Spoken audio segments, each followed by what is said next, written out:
Ezekiel saw the wheel. This is the wheel he said he saw.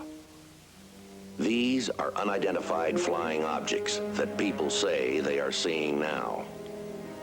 Are they proof that we are being visited by civilizations from other stars? Or just what are they? The United States Air Force began an investigation of this high strangeness in a search for the truth.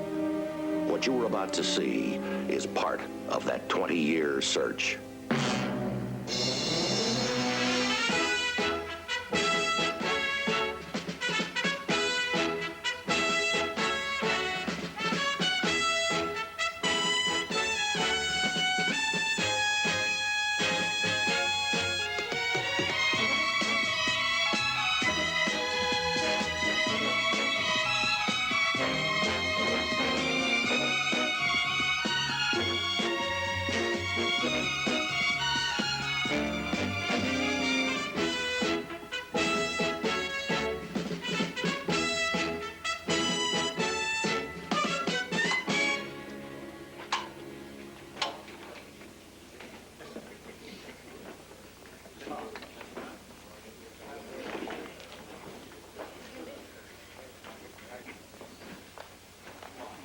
Okay, guys, let's tape this last shot and get out of this tacky place.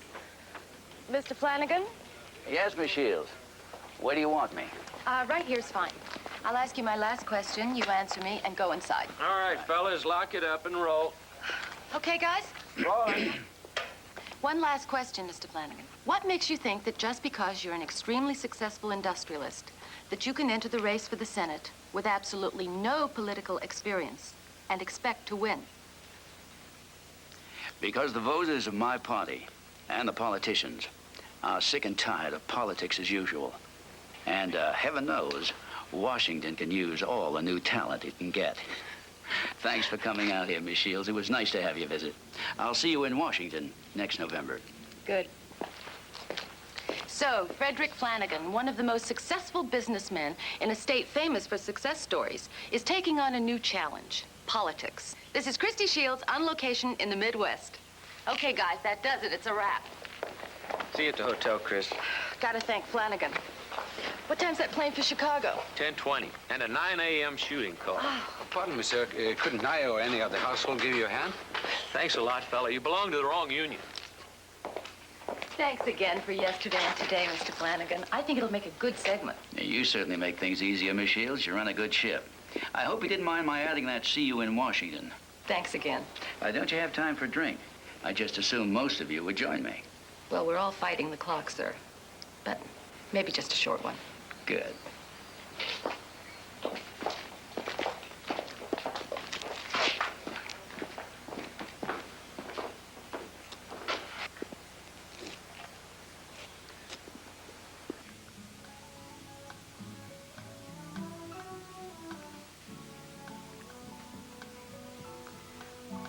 Keep that up and I'll interview you every other day, Mr. Flanagan. I'm all for it. Did you ever interview anybody before breakfast? You know, I couldn't stay even if you promised me an exclusive on what your platform will be. Why should I do you a favor? You won't even stay for breakfast.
Youngstrom has been with the Flanagan family practically all his life. Gardener, carpenter, handyman, sober, churchgoer, respected. But no corroboration. No other witnesses. Maybe some when we get there in the morning. Radar reports in yet? I requested coverage within a 500-mile radius. What about Canada? Wasn't too far from the border. I'm picking those up from NORAD. We'll have the U.S. and Canada both.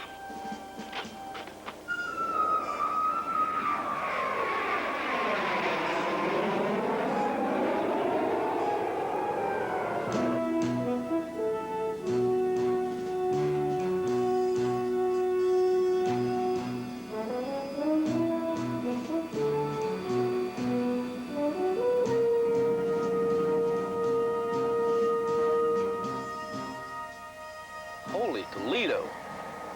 Feel about as out of place as a wild boar in a plum thicket.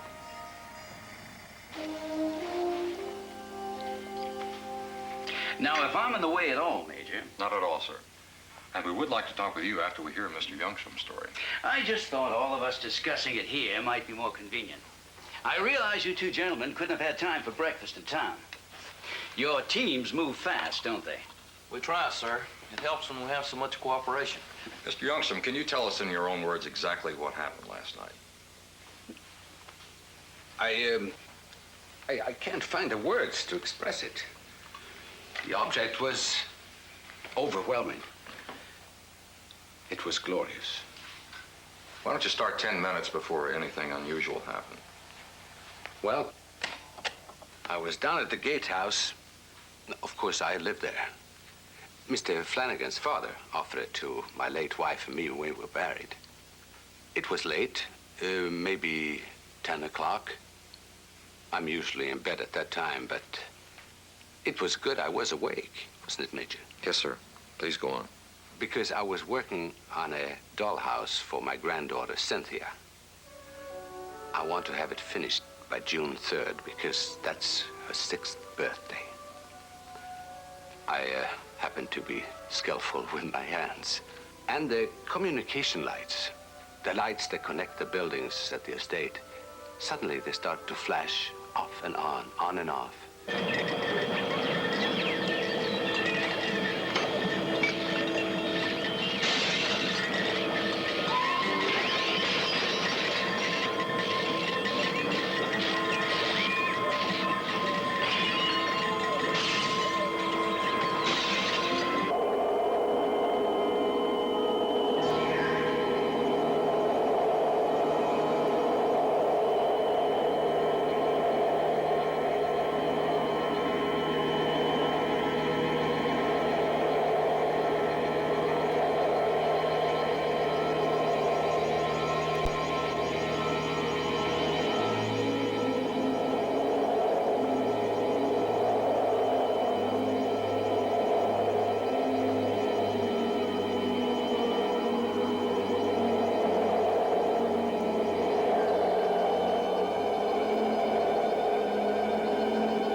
thirsty.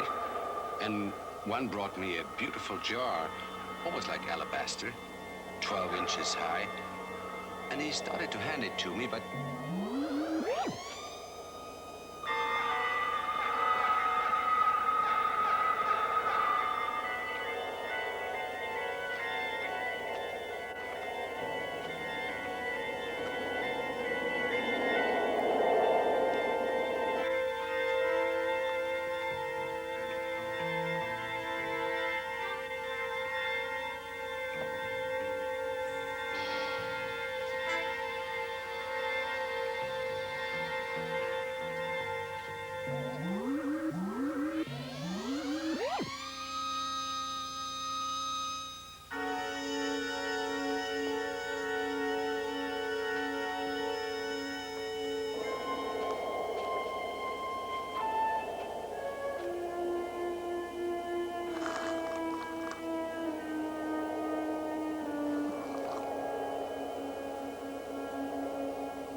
Is there any word?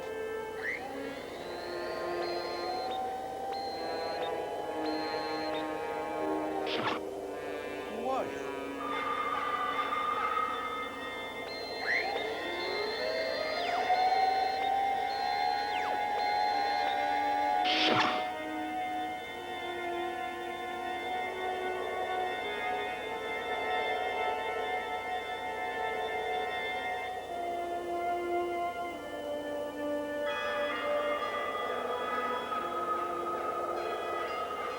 And I knew that they wanted me to eat off the loaf.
That gift from them is a treasure beyond price. They understood the nourishment those on Earth need.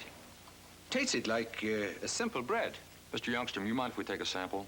Of course not. I feel they were offering this to mankind. Mr. Youngstrom, could you show us exactly where all this happened? Of course. As long as it doesn't take too long. Because today is the day I visit my daughter at Island Lake. And she expects me for noon dinner, and of course I would like to tell her. We'll make it as quick as we can, sir. Yes, as I told you, it started at the gatehouse. Harry, I'll catch up with you two. Yes, sir. Carl, use the station wagon. And give my best to Helga. I do thank you, sir. Tell me, Major, have you ever investigated a UFO sighting like this? No, sir. Not where the subject was approached by the alien and left tangible evidence. Then this is unique. If Mr. Youngstrom has experienced everything he's told us, there are certainly unique aspects. Major, are you saying you doubt his word? There are corroborations to be made or not made. We'll have to send this sample off to the lab before we know for sure. Do I hear a note of cynicism, Major? No, sir. Just an honest attempt to find the truth. To explain what I honestly believe Mr. Youngstrom is convinced he saw. That's all I'm asking, Major. Let me walk you to the door. I can find my way, sir. I blazed a trail every 100 yards.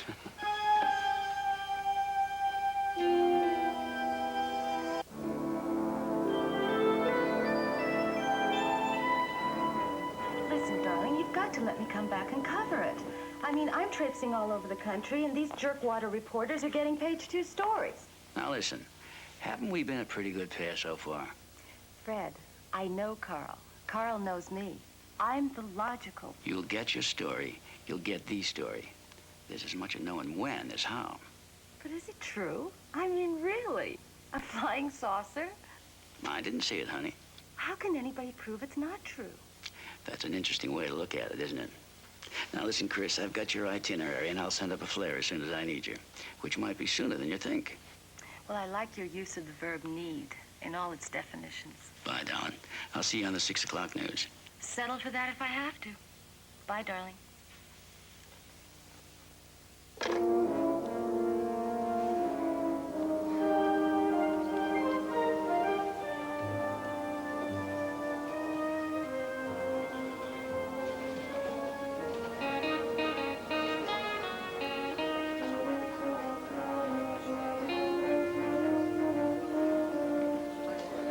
Major Gatlin, they've been trying to reach you. Your office at Wright-Patterson Field, Dayton, Ohio? When?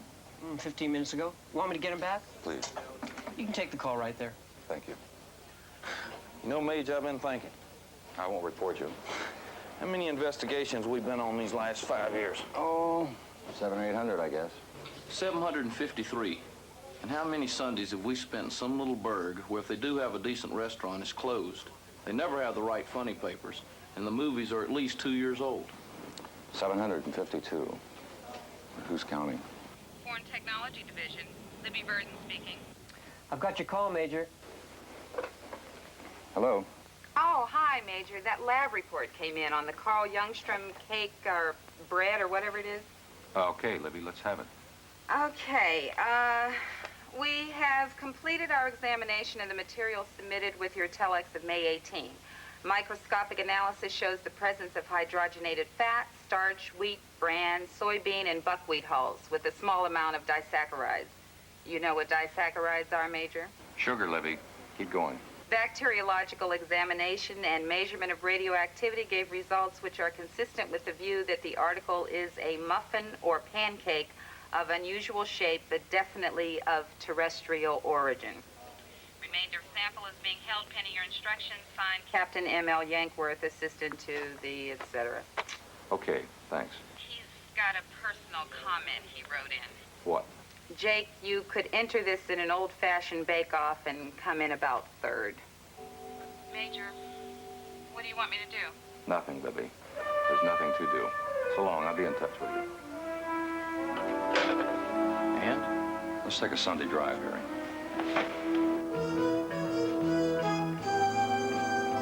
That nice old guy doesn't have any reason to make up a pipe dream like that.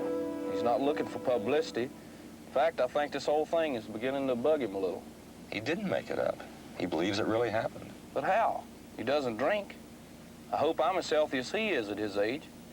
Like the first rundown said, sober, church-going, honest, faithful, and true. Mr. Eagle Scout. Why, Mage? That's why they're paying us, Sergeant. Listen, I'm all ears. I admit it.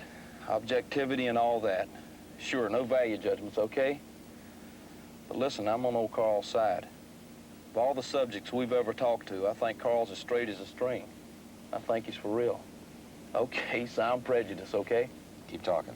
Who's to say these extraterrestrials, the beings in the UFO, who's to say they don't have starches and soybean and buckwheat, huh? So the lab does say it's like the pancakes Mama used to make.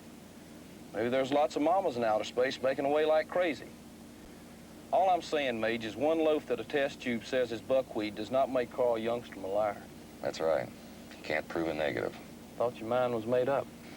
We're still missing something. I don't even know what to look for. I can't smell it or taste it or see it, but I can feel we're missing something. Something we missed because it's right in front of our eyes.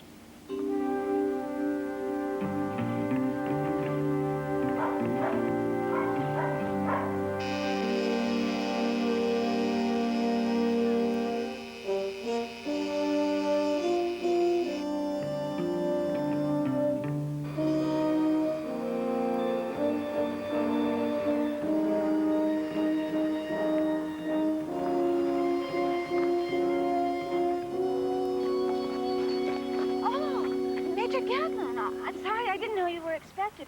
Mr. Flanagan's away for the weekend. Well, actually, we wanted to talk to Mr. Youngstrom. Oh, he's with his daughter over at Island Lake every Sunday afternoon. Is it urgent, Major? Could we reach him by phone? Helga doesn't have a phone, but it's only 20 or 30 minutes drive from here. It's very pretty. You'd enjoy it. All right, then. Can you please tell us how to get there? Helga Oldberg. Their house is on the other side of the lake, 1222 Lakefront Terrace. Thank you very much.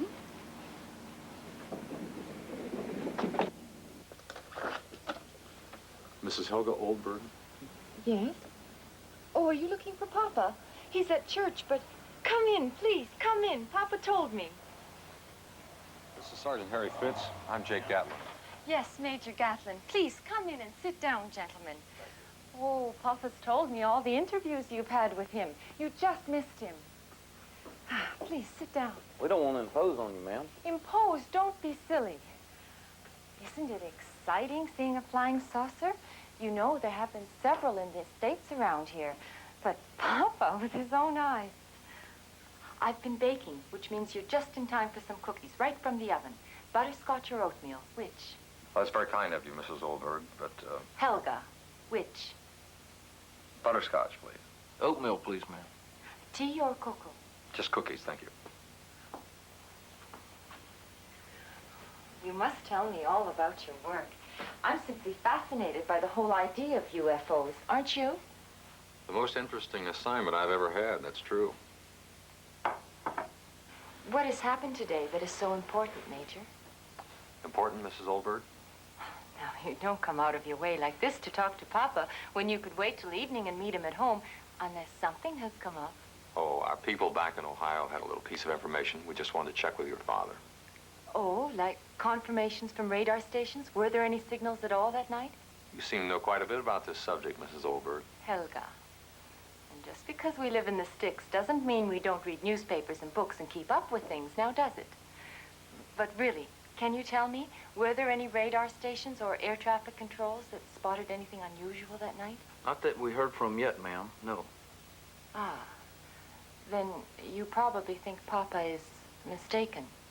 All we're trying to do is to explain to everybody's satisfaction. His, yours, the Air Force, the public, to everybody's satisfaction what happened. And sometimes we can't. We admit that. And that's what unidentified means. But it's not often we get a bonus like this. You're quite a cook. Thank you. Have some more. You say you bake butterscotch and oatmeal cookies, ma'am? Helga? Those two are my specialties and Papa's favorite. You ever made any buckwheat cookies? Oh, I don't think I've had buckwheat flour in the house for years. Why? Oh, nothing. Just one of those things I remember from when I was a little kid that you don't hear about much anymore. You didn't inherit your baking talents, did you? Mr. Youngstrom's a baker and a cook as well as an expert carpenter? No, Papa doesn't cook. Now, really, why are you asking me these innocent questions? They're important, believe us. If you ask me straight out, gentlemen, I will tell you anything I know, anything about Papa. No, he does not cook. No, he does not make cookies. He has not done any carpentry work for years and years. He's the head gardener at the estate. You've been very courteous and considerate, and we appreciate it. And we're not trying to trick anybody into anything, believe me. I meant the carpentry as a compliment to your father. We saw that wonderful dollhouse he's making for your daughter, Cynthia. I don't understand. How would Cynthia come into this? Well, he just happened to mention that the dollhouse he's making is for his granddaughter, Cynthia. It's amazing workmanship. For her birthday, ma'am. June 3rd, isn't it? Forgive me, I'm sorry. I'm sorry if we've said anything to upset you. No, it's just a shock to me. I didn't know anything about it. You see, Cynthia and her father, Cynthia and Edward, were drowned last summer.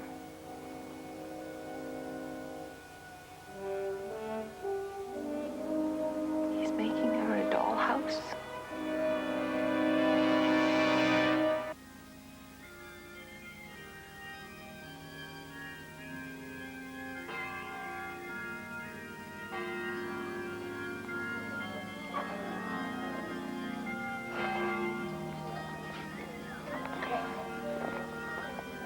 Thank you.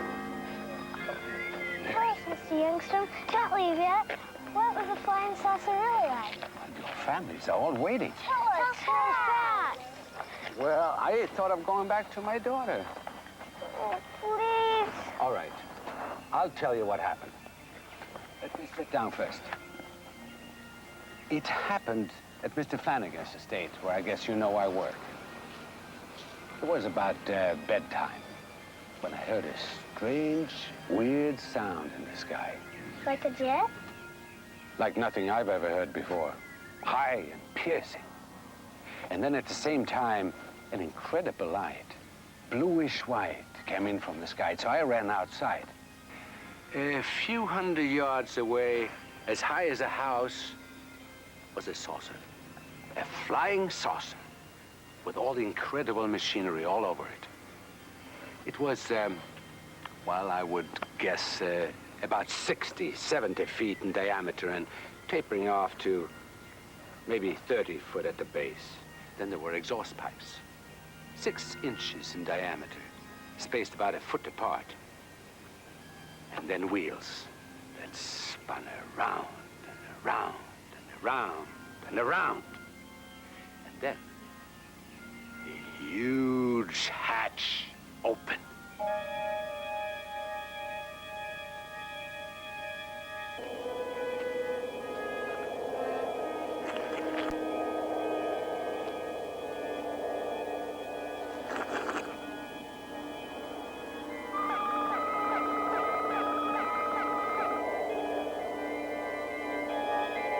And then they invited me into their spaceship.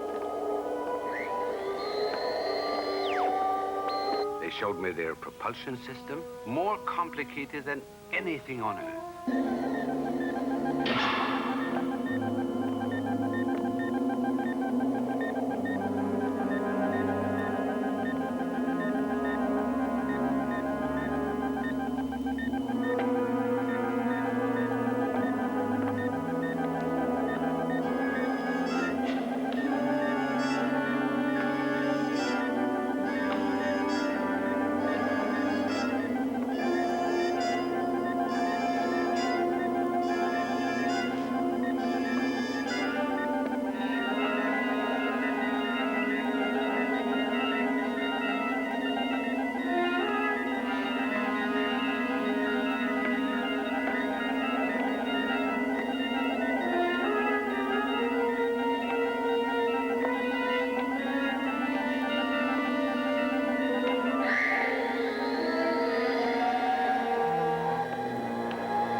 Your teletype message until I could discuss its contents. Seems to me you're taking a lot of responsibility on yourself. That's why I'm here, Colonel. You're the local base commander. This entire investigation has been aided through your personnel. But I'd like to think that my recommendations do have your approval before forwarding them to the right path. For openers, we can't prove Carl Youngstrom didn't see something. And the more controversy we get into, the more the public is going to think there is something we're not revealing. If I may interject, sir, threat analysis is absolutely negative. And unless we just drop it, I think we're running a risk of seriously embarrassing Mr. Youngstrom. Enough to injure his mental health, perhaps permanently. Major, I think that's exactly the kind of area we have to leave to a psychologist, an expert. You have people with clinical experience. Indeed we do, and we are well backgrounded in this type of situation. Sergeant Fitz and I have investigated several sightings where it was decided the subjects could become even more aberrational if fruitless inquiries were continued. Well, your inquiry shows here that Youngstrom has been normal, active, perfectly sane, rational up to now. I believe his hallucinations and the follow-on delusion is a one-time experience, brought on by a very unusual personal trauma. You're aware, Major, that Frederick Flanagan is especially interested in this case? Of course he is. Mr. Youngstrom lives on the Flanagan estate. It's more than a paternalistic interest, I assure you. His office has made a special request. Informal, to be sure, but to be kept up to date on everything. Sir, I found Mr. Flanagan to be very understanding. And personally, I think he's intrigued by the story, and he didn't put much stock in it. So I can't see how his interest is pertinent to us. Major, this is your baby. Okay. I'll let it go. Thank you, sir. Ops immediate. Yes, sir. Gentlemen?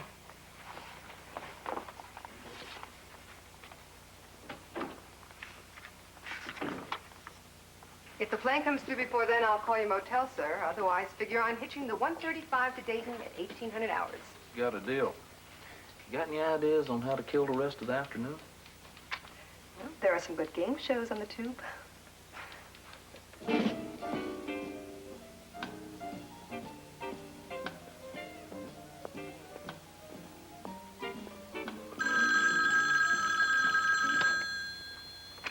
Major Gatlin. Who? Christy Shields, Major. I'm calling for Frederick Flanagan. Yes, that Christy Shields. Major, Mr. Flanagan called me from the airport and asked me to invite you and Sergeant Fitz to meet him at his house. Well, if you leave the motel right now, he'll arrive when you do. Miss Shields, that's awfully short notice. We're scheduled to take off early tonight for Dayton. Yes, you're flying out at 6 p.m. on a military air transport. You'll have plenty of time. It is essential that you meet with Mr. Flanagan. Well, if it's essential, we'll be there. Good. Miss Shields? Yes? Am I to infer that you'll be there, too? Well, that's a very reasonable assumption. Then this is some kind of media coverage. Well, a lot depends on what you have to say, Major. But it's certainly on the record. I see. All right, 20 minutes. Goodbye, Major.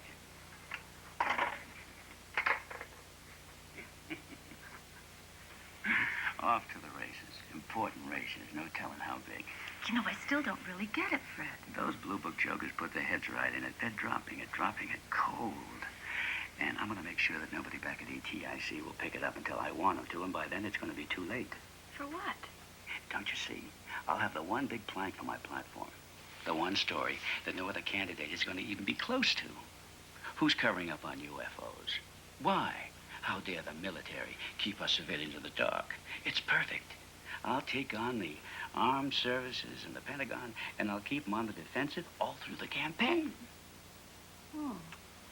You think I might get an exclusive or two on that, Senator? I think that's a very reasonable assumption. Hey, say that again, will you? Say what? Senator Flanagan.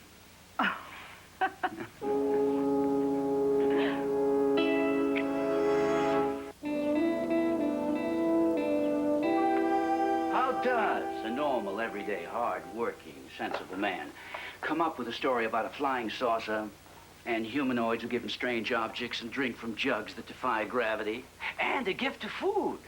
Oh, I know you say he could have bought the pancake mix in the supermarket. But why does a man come up with those details unless he experiences them? I think because Mr. Youngstrom is a devout and religious man. What the hell does religion have to do with all this? You never mentioned religion in your report. No, I didn't, because I thought it was much too personal. An invasion of his privacy, and because it was and is just my own subjective opinion of the underlying cause. I find that fascinating, Major Gatlin. I'd certainly like to hear your subjective opinion. Because he never got over the tragic shock of Cynthia's death, and he turned to his religion for comfort. We're talking specifics, Major. Floating alabaster jugs and humanoids and spaceships. So am I. I think that Carl Youngstrom sought out an answer to his grief in the only authority he could accept, his Bible. And he wanted very much to receive some comfort. He imagined it coming to him in a very specific, tangible, dramatic way. What specific way? Mr. Youngstrom always referred to the sighting as awesome, glorious. The craft had a heavenly glow. He said the people who greeted him knew what he was thinking, which is the quality of angels. He told us of a jar of alabaster, a substance found throughout the Bible. A jar which floated through the air, which spilled, the cup which runneth over. We think he considered the loaf in the truly biblical sense. Bread, the staff of life. The staff which comforteth. And that's your story, Major? Yes, sir. That's my story. Major Gatlin, I think that's the same kind of moonshine and poppycock and drivel that Project Blue Book has been feeding us civilians for years. We pay billions and we get amateur explanations. We get hundreds of legitimate sightings that you guys just sweep under the rugs. Well, this is one you're not going to bury. And after I get through with you and your superiors, the people of this state and this country are going to get some straight answers. Sir, the facts will bear me out. Facts? You spout off religious soap bubbles. You accuse a man whose father worked for my father, a man I know like a member of my own family. You're accusing Carl of being a religious wacko. No, sir, just being deluded. You knew he was deluded. I knew. All I know about Carl is he's as sensible as I am. That's not strictly true, sir. Are you calling me a liar? No.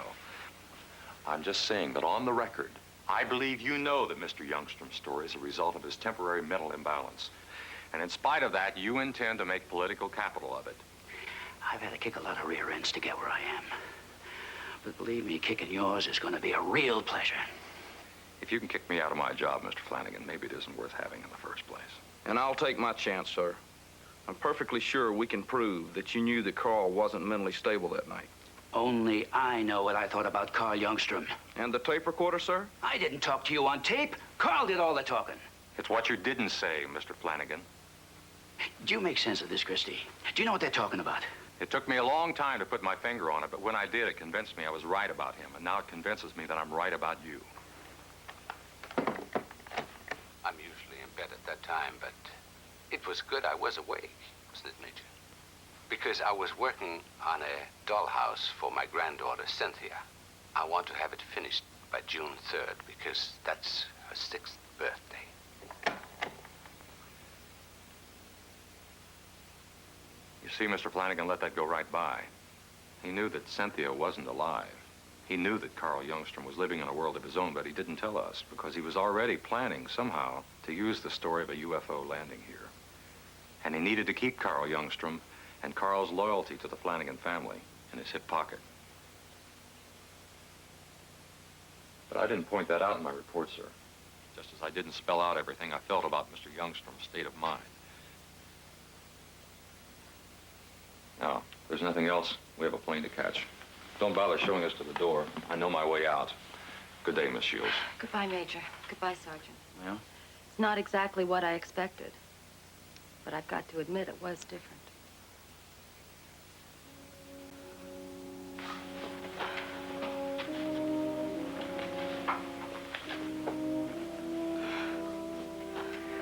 What the hell? It was a great opportunity. You're gonna grab these chances in my business, right? Nobody in the whole wide world will know except those two, and they'll never open their yaps. Come on, honey. Let's have a drink and forget it. So I lost one. Wrong, Fred. You lost two.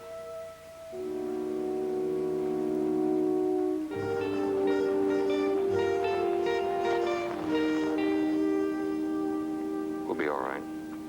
A lot of time and money, and what have we got to show for it? Except one more file. One more file for that thin drawer labeled psychological fantasy. What's this?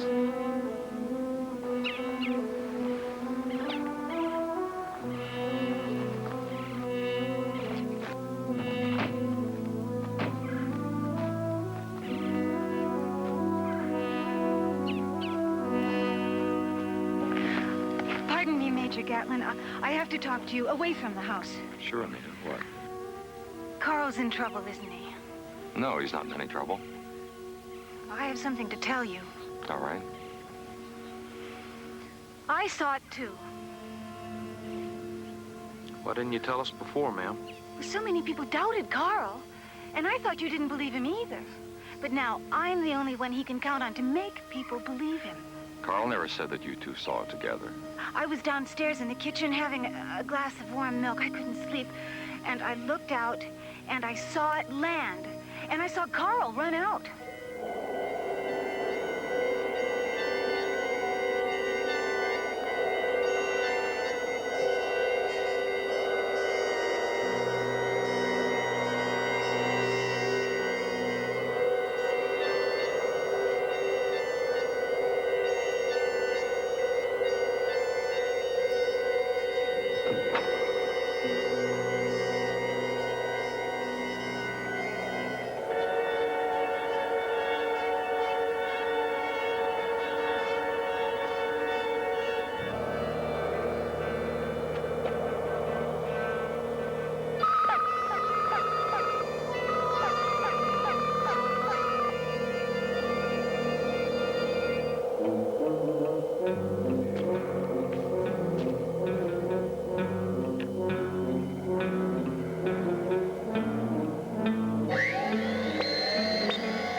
Nous venons pour mieux vous connaître. Nous n'avons pas l'intention de vous nuire.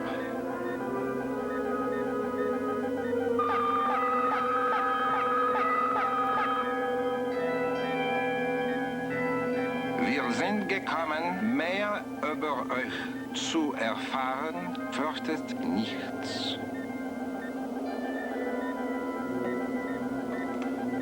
Мы приехали сюда, чтобы вас знать лучше. У нас добрые намерения.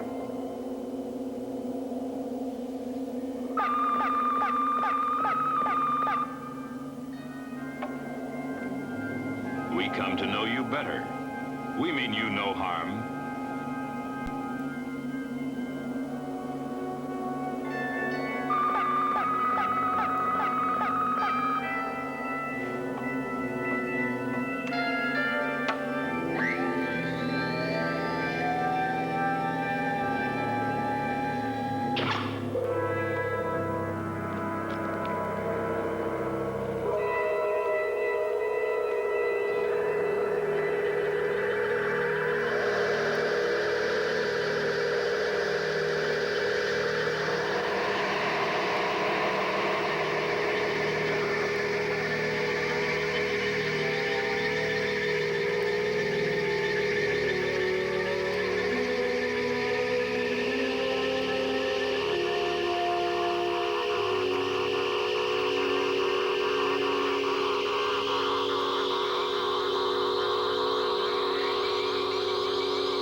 Don't you believe me?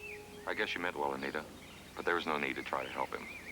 Oh, that's all I wanted to do, to try to help. Well, that's the only reason I would not tell the truth.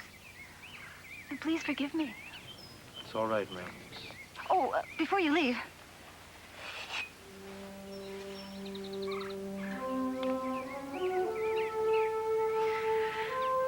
I did bake the bread.